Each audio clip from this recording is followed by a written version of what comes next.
Hello and most welcome to 1807 of the Heidegger series. We will today continue where we left off at 1802. The article by Heather McCumber, Hidden, Muted and Hidden Monsters in Revelation 12.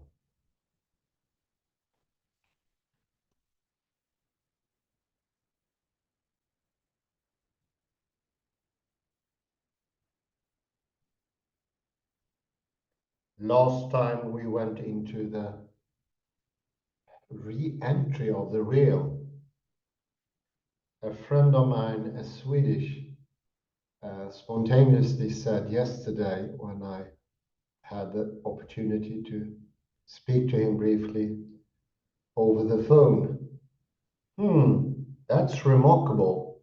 The word could be wholly differently constructed as to make it possible or even necessary for that to be a live God.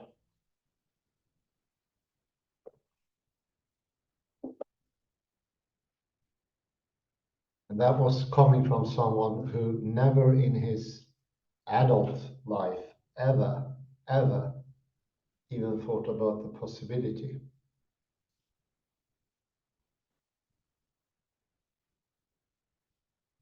So it makes a whole difference if you use the expressions properly, bodily. You execute them, you could say.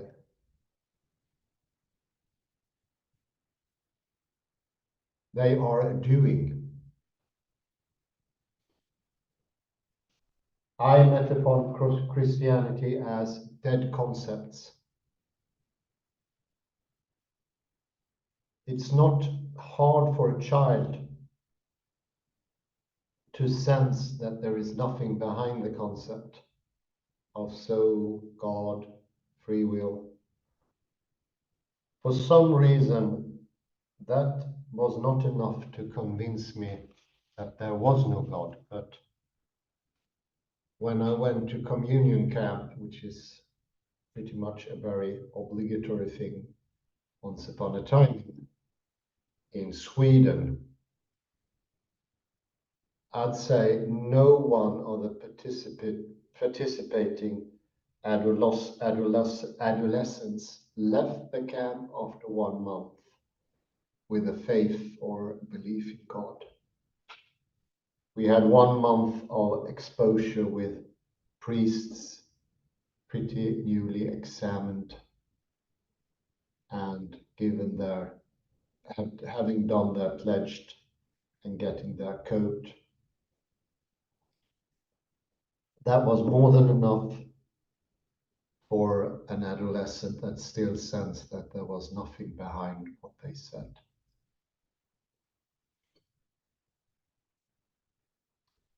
Another very important aspect is we do these things communally. No one is an island. We can pretend to be separate from everything else, but everything in reality is deeply interconnected.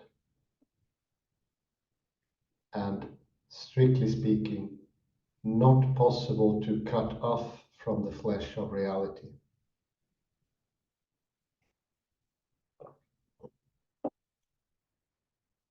It is simply not possible.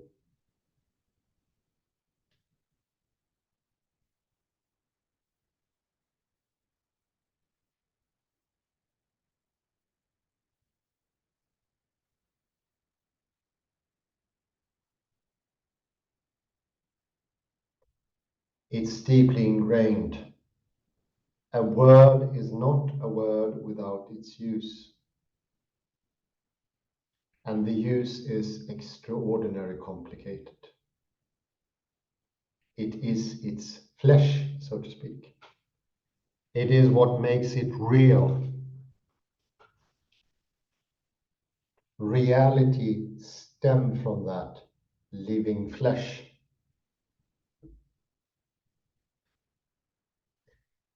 In the text, as we went so far by Heather McCumber, we looked into how things get embodied via the monsters and the woman. This is how, exactly as in the same manner as the wine in the communion gets affirmed by being the blood of Christ, these things do dwell in reality as well, in the real doings, in the real connections. From exactly that pose comes their flesh, their reality.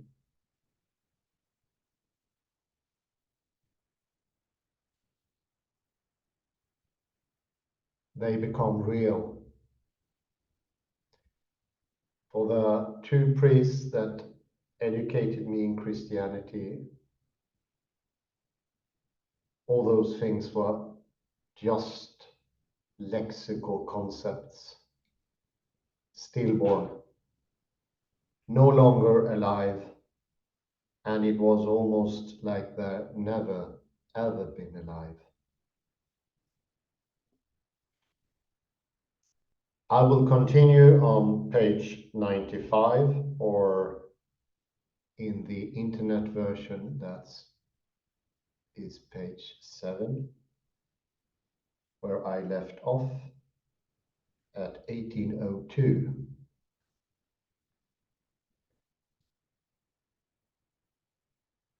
The astral qualities of the woman are noted by numerous scholars who find parallels or precedents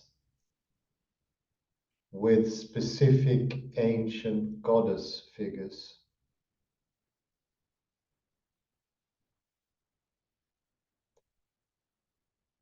The two primary contenders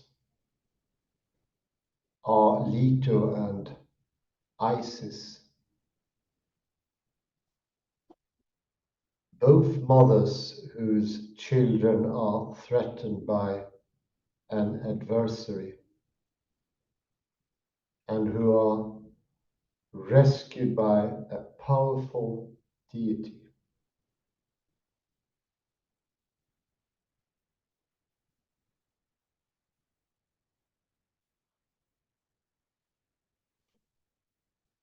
Collins finds the most convincing of parallels in the myth of Leto, and argues for some degree of dependence by the author of Revelation.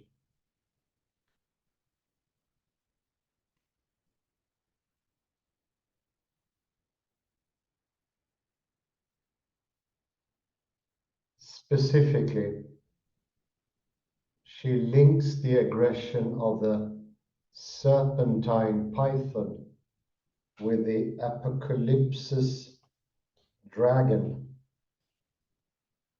the pregnant Leto with a woman clothed with the sun, the subsequent flight of both Leto and the woman, and finally the protection given by Poseidon to Leto and earth to the woman.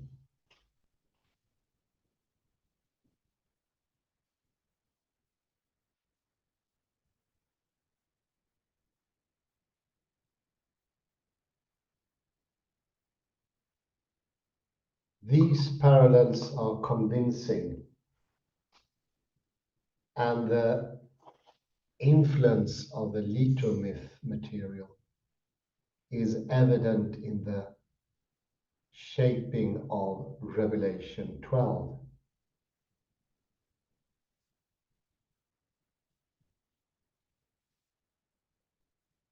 However, there are important differences between these sources and John's creative adaptations, signaling its multivalent layers.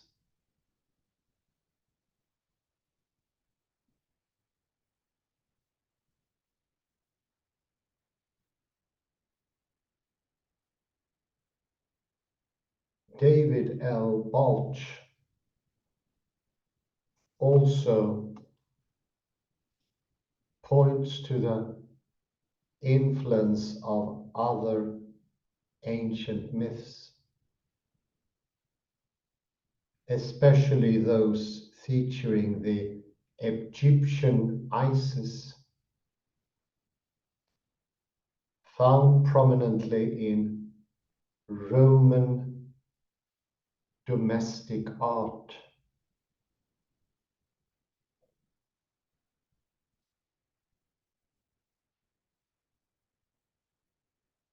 He reminds the reader that the visual experiences of John's audience, surrounded by frescoes and statues of such goddesses, contributes to these complex webs of traditions.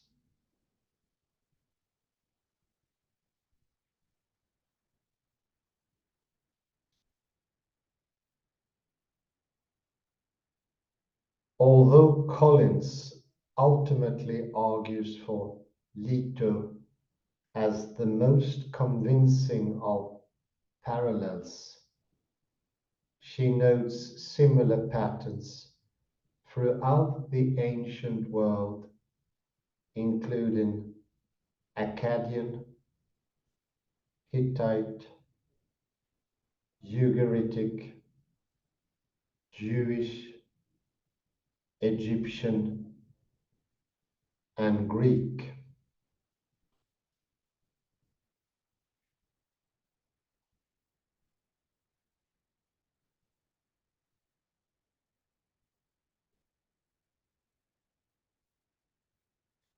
My aim is not to identify or create a hierarchy of specific source texts, but to view the complexity of the woman as evidence of her otherness and otherworldly orientation.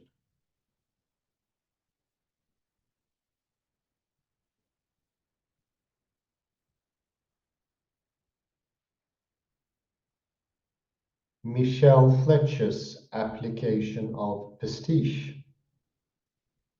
to read Revelation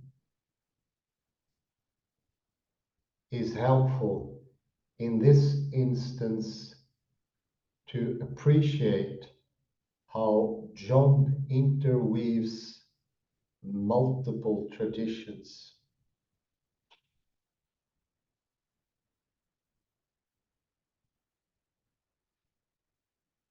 As Fletcher notes, pastiche texts are by their very nature open texts because they do not create one fixed predetermined meaning. As both the past texts and the present location dialogue with each other. And in this, multitude voices are heard.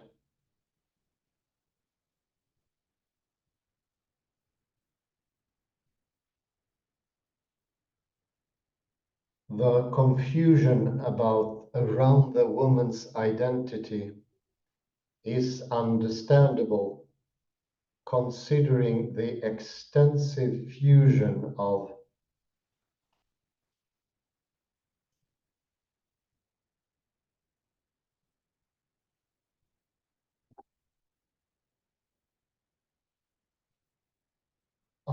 possible traditions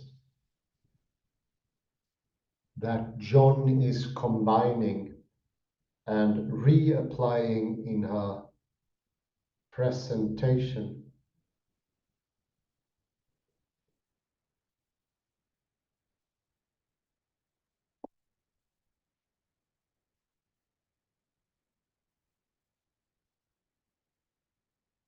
A hybrid and monstrous body.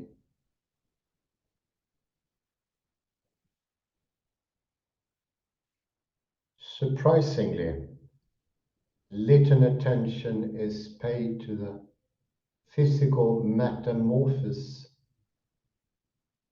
of the woman as she transitions from a recognizable human form to one with wings.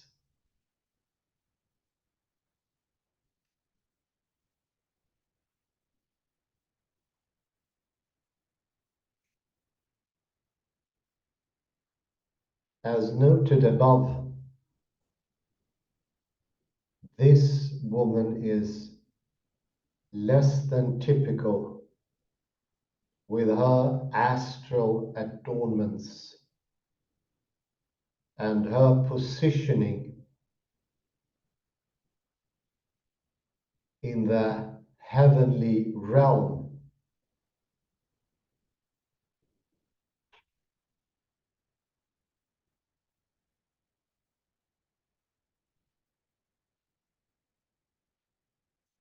In addition to these fantastical elements, she is also presented as a hybrid creature in the physical combination of components that break normative boundaries.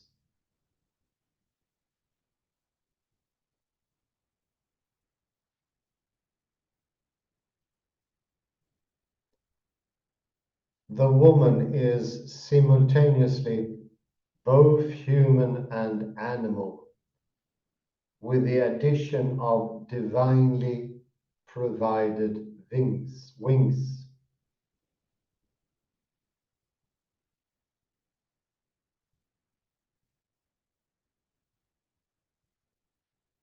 Although the label of monster is unfortunately too often assigned solely to creatures predetermined as evil or disgusting,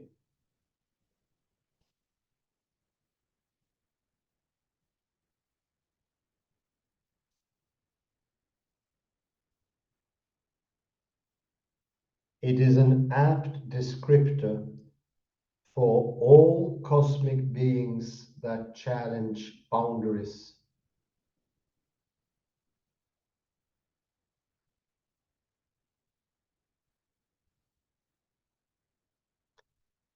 A chief identifier of the monster's body is that it indicates a fundamental break in the expected workings of the cosmos.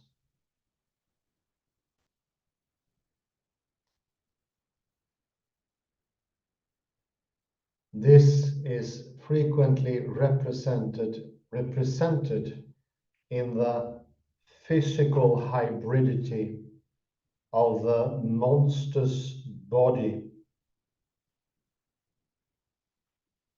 that fuses disparate entities into one figure or shifts between states.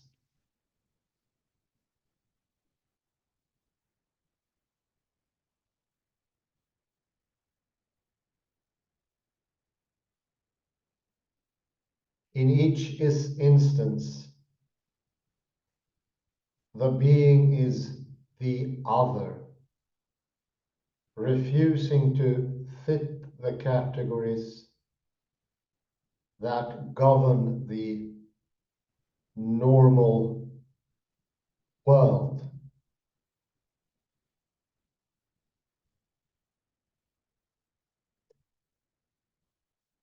However, the use of the term monster is often applied conditionally rather than uniformly, leaving some monstrous beings unaccounted for.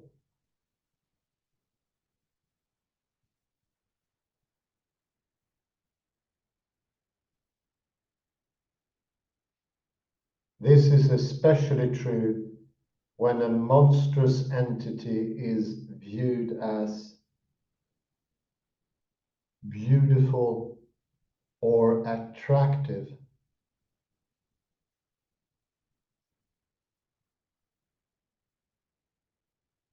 Hans Christian Andersen's The Little Mermaid is an excellent example of these double standards in which the unnamed Little Mermaid, a composite fish human, is not assigned the label monster despite her obvious hybridity.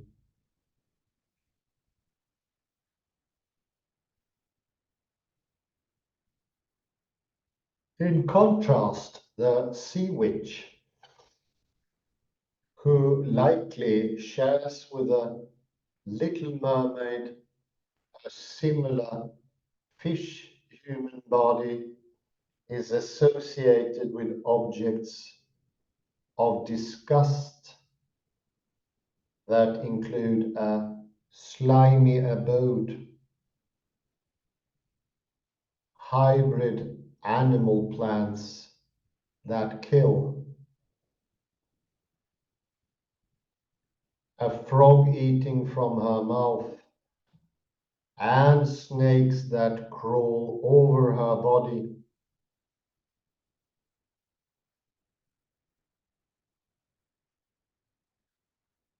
For most readers, the sea witch is the obvious monster of the tale, the villain depicted in horrific terms, eliciting reactions of revulsion from both the reader and the Little Mermaid.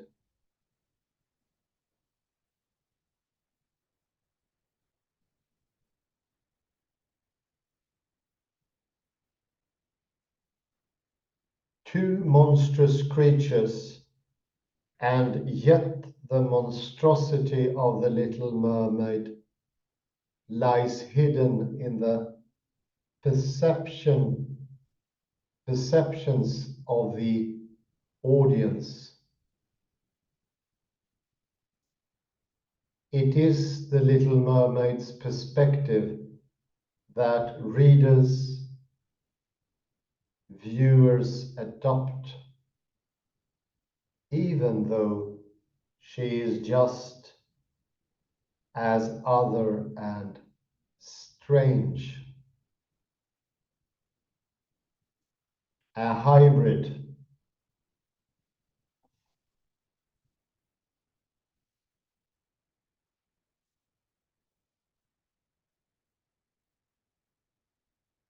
creature that further morphs into the semblance of a human.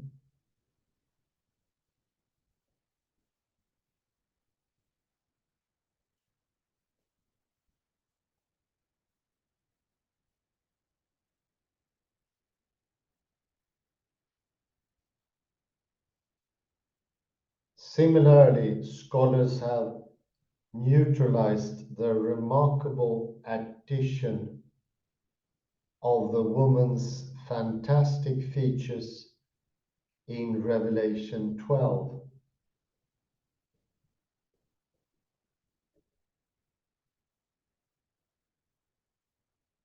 Unlike other divine figures in John's Apocalypse, she is not considered an aberration after receiving her wings.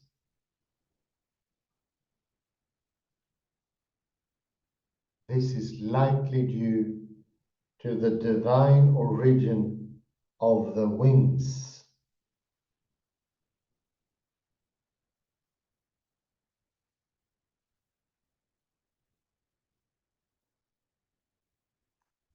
And that she is not perceived as disgusting because of this transformation.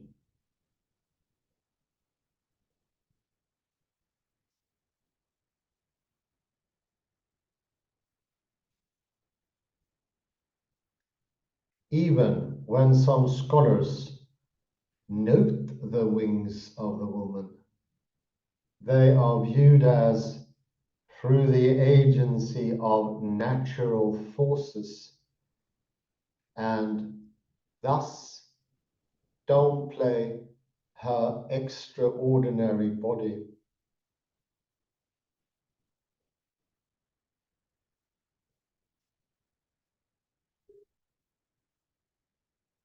Moreover, her metamorphosis into a hybrid woman bird is not the focus when she is read as an allegorical figure.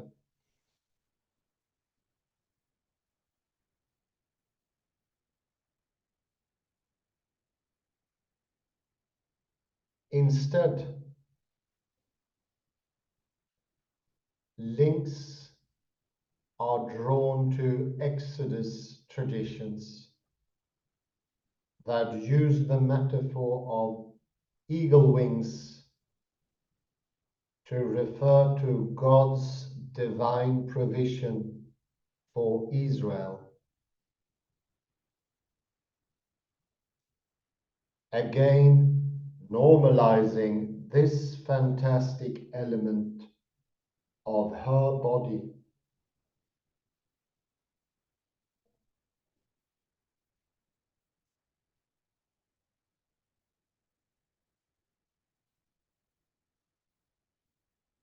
The impulse to name or categorize this woman either as a human predecessor, Eve, Mary, or a corporate body, Israel, Church, effectively mutes her participation in the monstrous.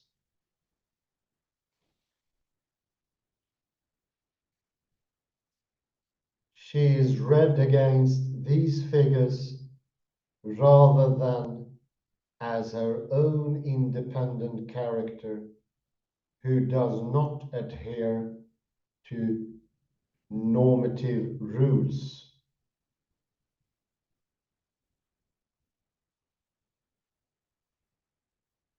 This tendency to domesticate the woman clothed with the sun is not universal as medieval illuminated apocalypses constantly portrayed her as both a winged creature and an allegory for the church.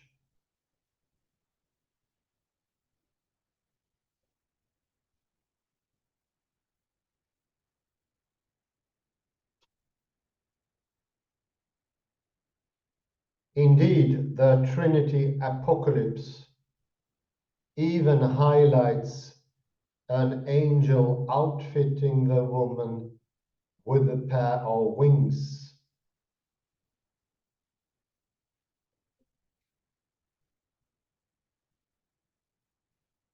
As Richard K. Emerson notes,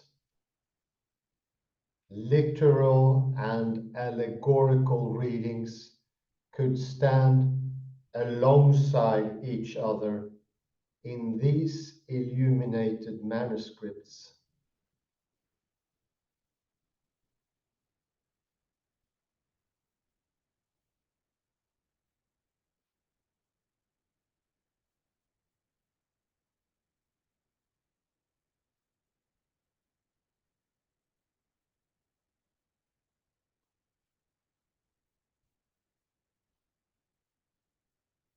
A further contributing factor that diminishes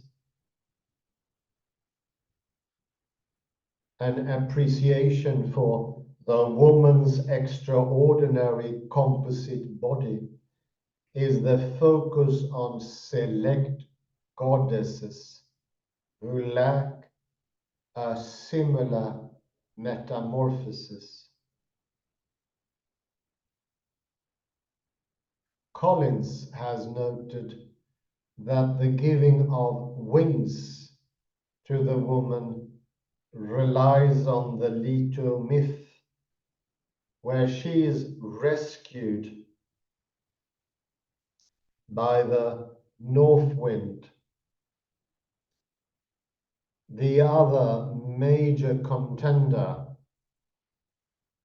Isis, the mother of Horus, also experiences no similar metamorphosis in her escape from Seth Typhon.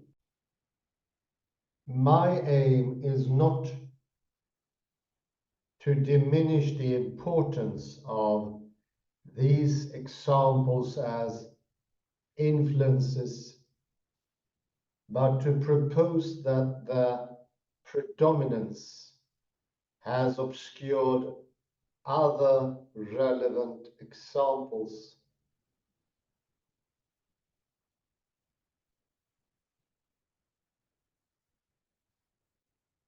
An area not typically explored in relation to the woman clothed with a sun is her similarity to other monstrous women goddesses in the ancient world.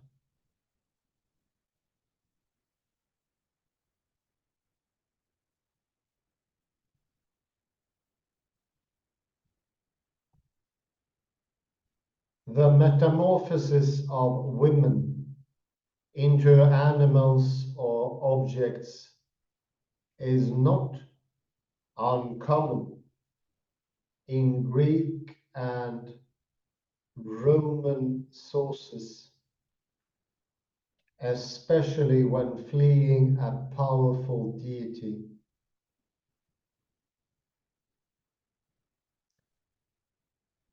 Examples include Daphne and Myrrha, who are transformed into trees, Io into a heifer, Callisto into a bear,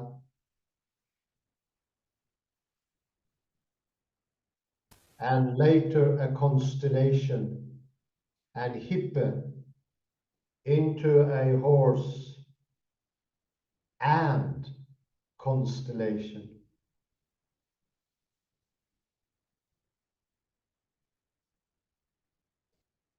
Other women are altered into monstrous creatures as punishments from the deities, including Scylla,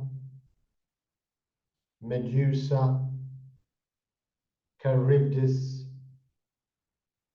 and the shapeshifter Lamia among others.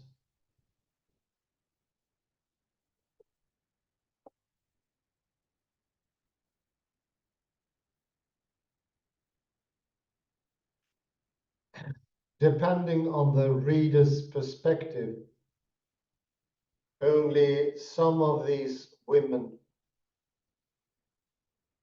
are classified as monsters.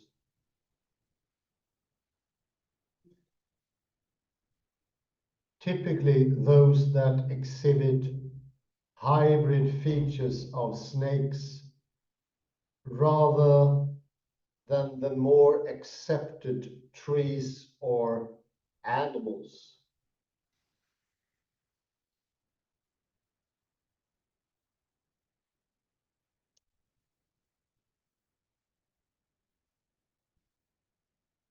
Yet these women, whether deemed as attractive or repulsive, are all boundary crosses showing the limits of the possible in the transformations of their bodies.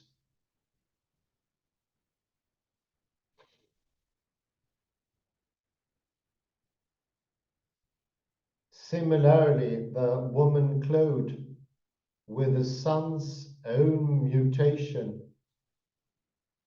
into a winged woman fits into these tropes, especially where women are caught in a battle against a more powerful deity. Sorry, take a little.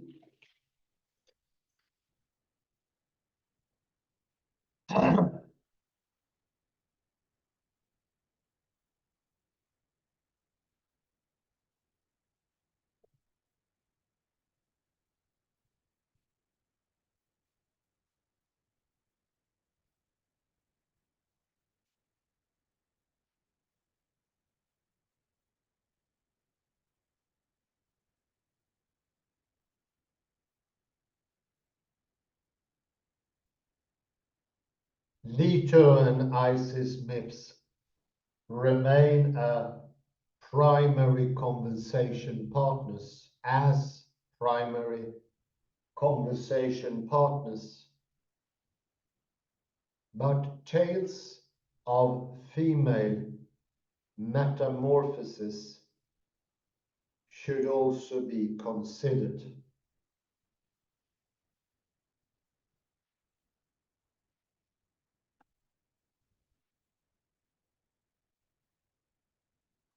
Uncanny associations, the dragon and earth monster.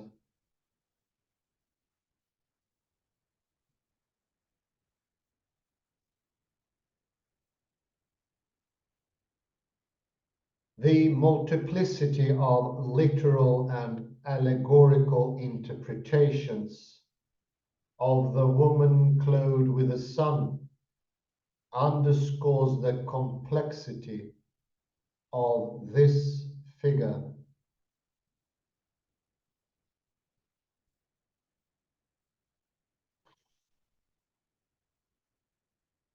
Feminist and womanist readings have also understood the woman's struggle with the dragon in the context of power and empire, drawing parallels with modern audiences.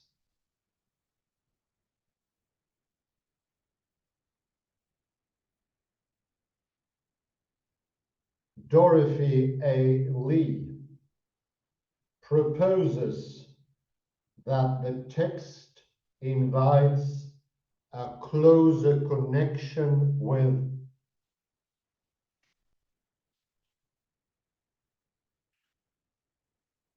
the aim being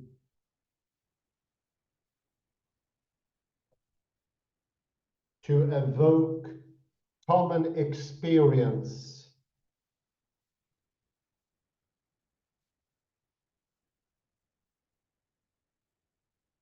and therefore empathy between the actual reader and the heavenly woman.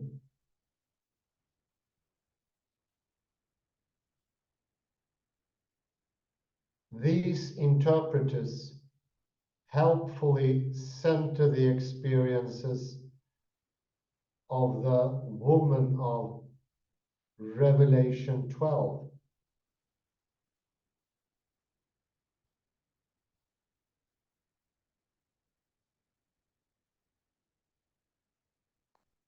However, they potentially do so at the expense of losing the unfamiliarity with a woman with the audience.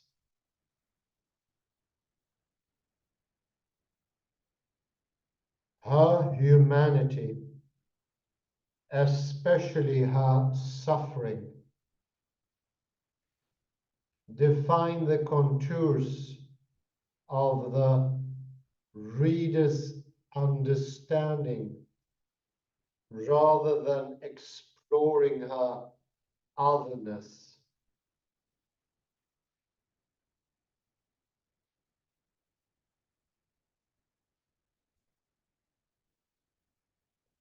In contrast, Paul B. Duff emphasizes her otherworldly nature by comparing the woman clothed with the sun to the woman Babylon in Revelation 17. Nevertheless, their shared characteristics for Duff serve to reinforce the godly nature of the woman and the satanic nature of woman Babylon.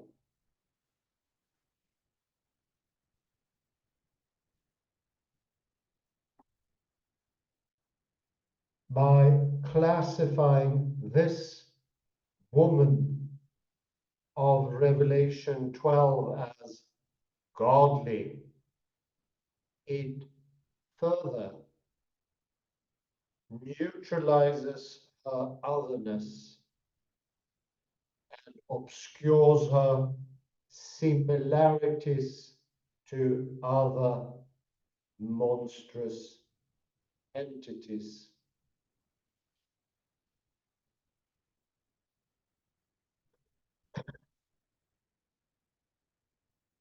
The following sections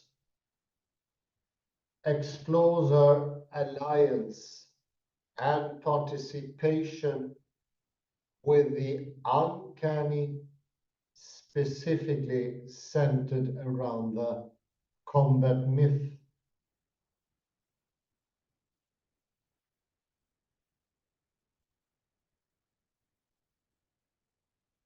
Two different battles or interactions take place. One, the woman versus the dragon. And two, the earth monster versus the dragon.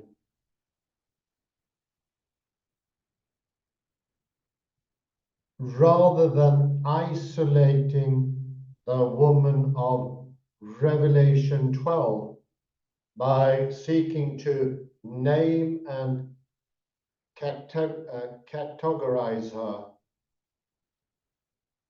this section reinstates her as part of a larger cosmic drama as she interacts with other fantastic beasts.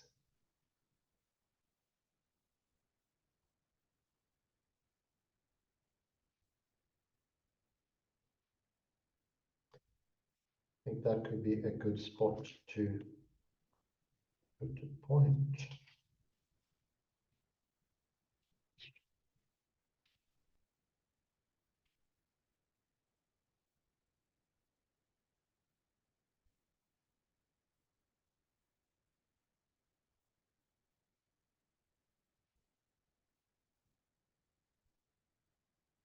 The last word was beasts.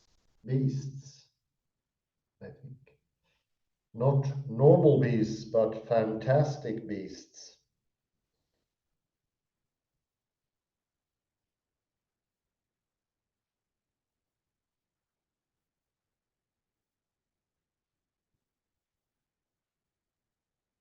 We have 42.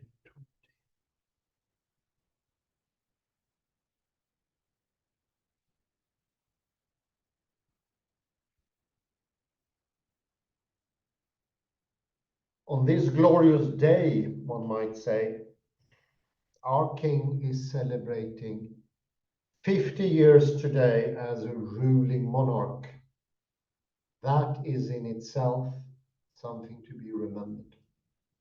Hip hooray for our Swedish king, Carl Gustaf. Definitely. Let him live, or he live, he live. Hooray, hooray, hooray, Hooray, hooray. hooray. 50 years, quite some time. It is an enormity of time. Let's go for some quotes here.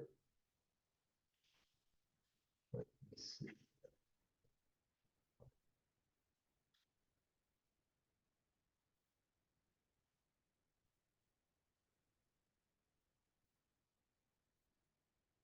On page 96,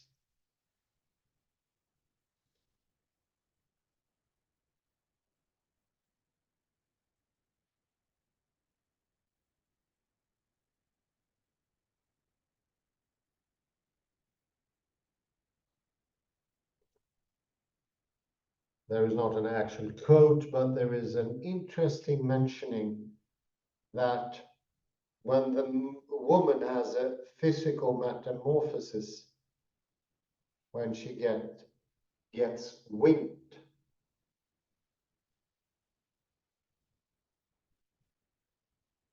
that also breaks the normal regard, and it also makes her more heavenly, less monstrous.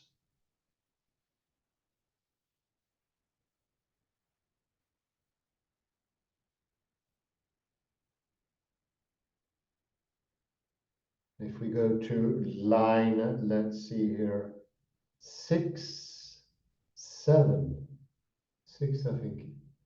Although the label monster is unfortunately too often assigned solely to creatures predetermined as evil or disgusting, it is an apt descriptor for all cosmic beings that challenge boundaries. So to have a physical otherness is to literally challenging boundaries. There is an interesting spatial component in having a different body. I'd say it's no longer to be looked upon as a body situated in space, but rather the new body or the hybrid body is in itself a different piece of space.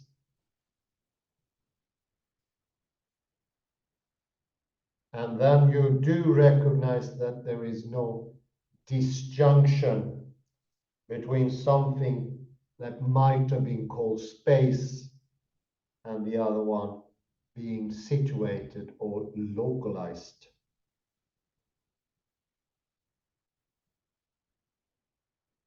Heather, in her former article, Heather McCumber, mentioned that there is a topology of monstrosity, or the monsters have a specific topology. Yes, they do. And I'd say this hybrid is very close to the Klein bottle.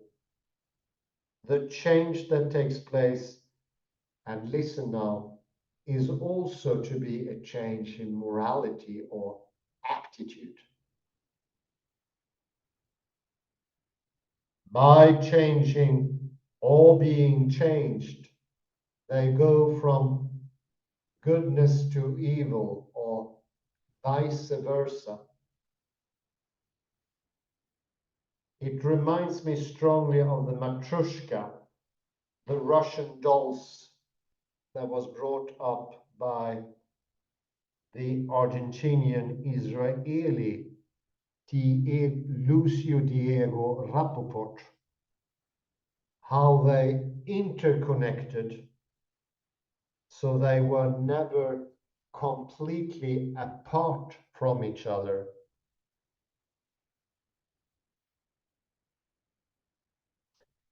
I'd say that this is also hinted in this text. How? It is hinted because the change and the metamorphosis does not necessarily mean an absolute change. It could be a more natural partial change. Here, Heather McCumber brings in Hans Christian Andersen, The Little Mermaid. I don't know if that's the best example because The Little Mermaid is disappointingly too weak a character. She has no trait of that going into itself. There is no entering from the outside with The Little Mermaid. That makes it impossible for her neither to be good nor to be bad. But the sea witch has that possibility.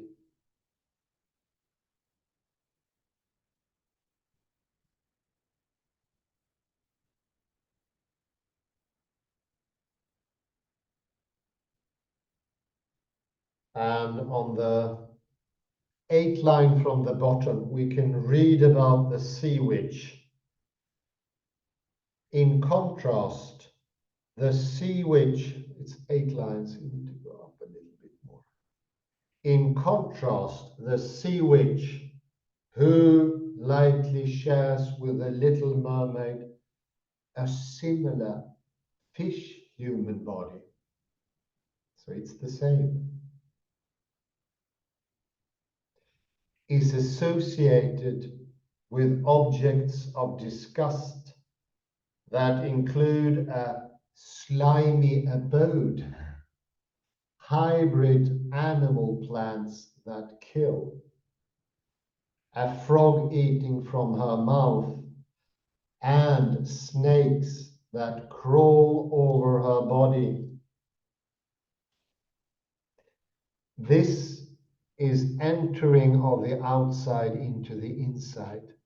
The sea witch has the capacity to be pure evil, but also have something that would never be possible for the Little Mermaid, be incapacity of pure goodness.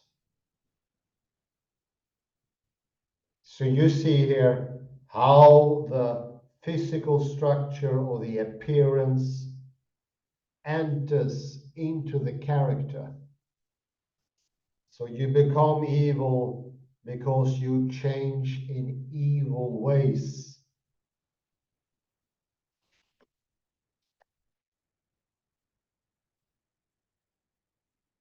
Another example you can find on the next page, 97.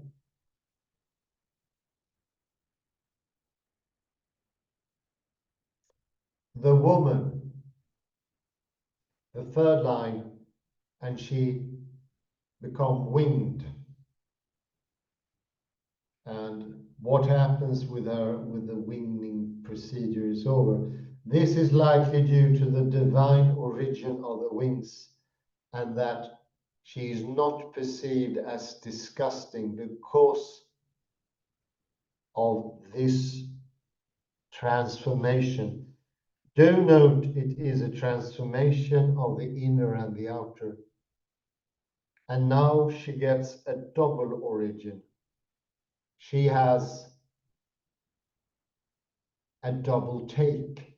She has do things in one go, duck rabbit or rabbit duck, Kaninchen ente or ente Kaninchen. She has the capacity of goodness, but she also has the capacity of evil. They go into each other. That is the message of the metamorphosed monster.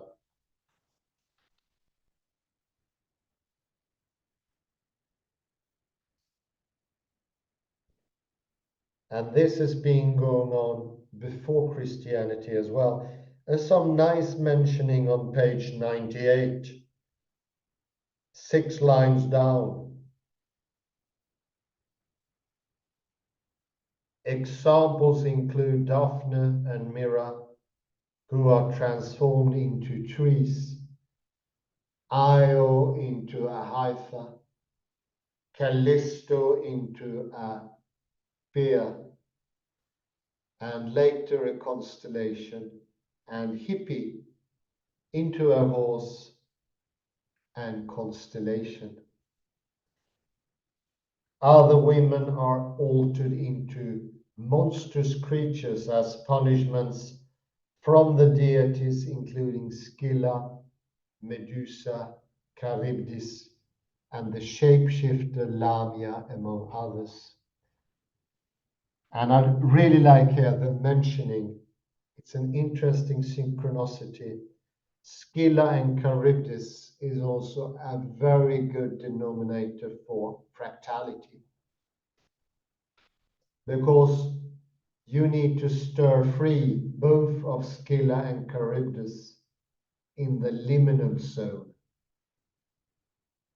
Compare that to the Norwegian coastline.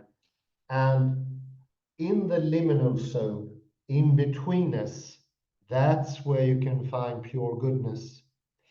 Not in the Little Mermaid, if you excuse. Not in the invented horror. I would say those are the true horrors. Creatures who are just purely in some twisted mind good, shining of goodness. No, it's the hybrid creature that can be solely one, or at least having that possibility within it. Being able to be just one takes two. And I compare that a bit jokingly here, ironically. Hey, it takes two to tango. You don't become good if you're purely constructed by goodness.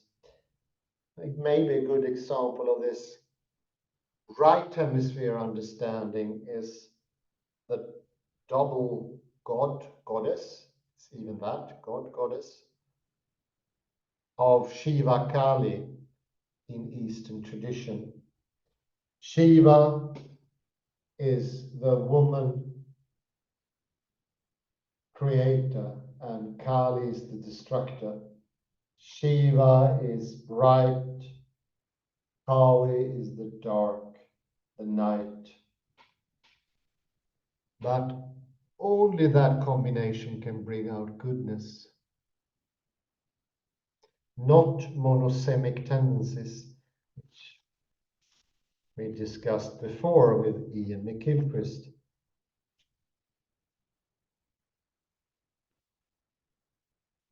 At the end of my readout here, page 99, there is a mentioning here, just a short one. And that is referring to the woman clothed with the sun. And it's a comparing between the woman clothed with the sun to the woman Babylon. Nevertheless, they their shared characteristics for doth serve to reinforce the goodly nature of woman and, listen now, the satanic nature of woman Babylon. Hello, it takes two to tango. Kalle, please come in and comment. More than welcome to join. Thank you. Let me go to, let me see. So to this phrase, this is page 97, page 97. So this phrase, the impulse to name or categorize this woman either as a human predecessor, Eve, Mary, or corporate body is a church, effectively mutes her participation in the monstrous. Ah, yeah. I don't know if I agree with Heather Macumber that No. this would mute, I would say it rather enriches because you have Yeah. more layers. And in fact, if you compare with the next page, she actually contradicts herself. Heather contradicts herself because she's open to other goddesses from pagan mythology, Scylla, Yeah. Medusa, and so how can she take in them very generously, but then reject this one would be muting. Yeah, I see your point. Yeah. So everything that is Christian, that has to be muted. Yeah. Heather Macumber.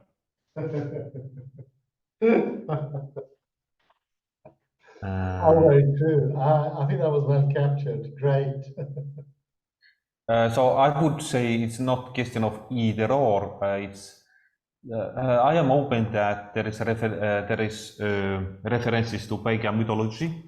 Yeah. I think it's a logic that you incorporate them, but then show that the Christian variant is better.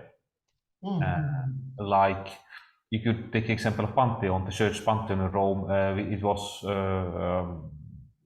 temple, a church dedicated to all the gods, pagan gods. But then the Gregory the Great dedicated to Virgin Mary. Many Christians view this renaming, so to say, of Pantheon as something very, very bad. No. It would be horrible to say that. Absolutely, but very many Christians, especially sects, that But new demonize. Platonic Christians, I think that's a new tendency. It's It's a way of demonizing the Catholic Church for these Christian sects. But okay, anyhow. So there are many interesting things, and I will only comment on detail here about the frogs. So, but Heather Macumber, she refers to many myths, but she only refers to, let's say, to secondary literature. You see Matti Lott's Anniken in Hans Christian Andersen's writings. I would have expected some engagement with primary sources. Instead, Heather Macumber only makes reference to secondary sources. Of course, I'm not expecting that she would engage with Hans Christian Andersen in Danish, but at least a scientific edition of Hans Christian Andersen's work to see what does Hans Christian Andersen say exactly about the mermaid. Yes. Here instead you have only a secondary source. So that is also about the Leto and other things. I would have expected reference to primary sources. But anyhow, so I want to comment on frog here, the word frog. So this is only a detail, but since I love to, it seems like a great tradition to end these lectures with references to art literature, to art. Now, William, excuse me, this is artwork from my own home city, Borås, where I was born in Sweden. This is, it refers to this, no, this is a PDF, oh, never mind. So, this is an artist called William Sweetlow. Okay. And this is the famous princess who has to kiss many frogs in order to have her prince. To get the point, instead. Yeah. I haven't seen that before. Wow, great. And here this is a nice pun. So the princess on her dress has lot of frogs. I think it's a funny, ironious joke. It's beautiful. From by William Sweetlow. You see these pictures in Rome. My city, Burros, is trying to turn into a city of sculpture. So it has all these artworks there. So anyhow, so this was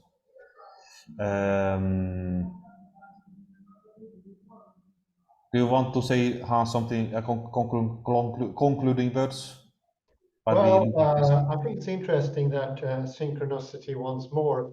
Our Crown Princess Victoria and also the Duchess of the province of Västergötland is participating today, celebrating with the whole Swedish population the 50 years of her father as a reigning and ruling regent.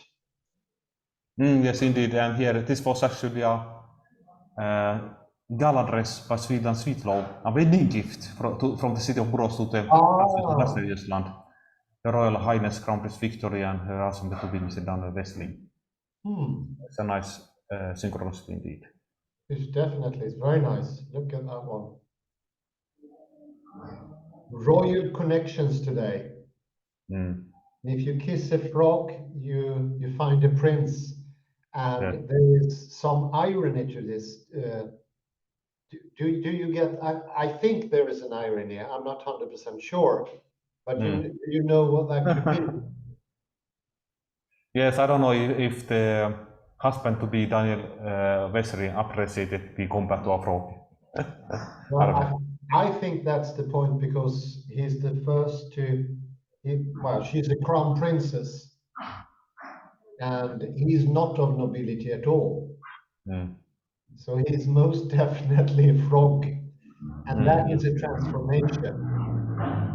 I'm not sure this has happened before in Swedish history, but there is a transformation that happened later that made him a prince as well, I think, or a duke. I'm not 100% sure. So the same type of transformation from bad to good and good to bad is also what makes this character, Daniel, seems to be a truly, genuinely good person. He's famous of his speech to his to-be-wed wife or for a celebration. He seems to be truly good-hearted, maybe because of this dual nature of his. It takes two to tango. Okay, we might end there. Kalle, what do you think? Yes, let's end there. I say thank you very much, everyone, for participating. Have a very pleasant day, morning, or afternoon, wherever you are. Bye-bye for now. Thank you, Kalle Lundahl, for participating. Thank you.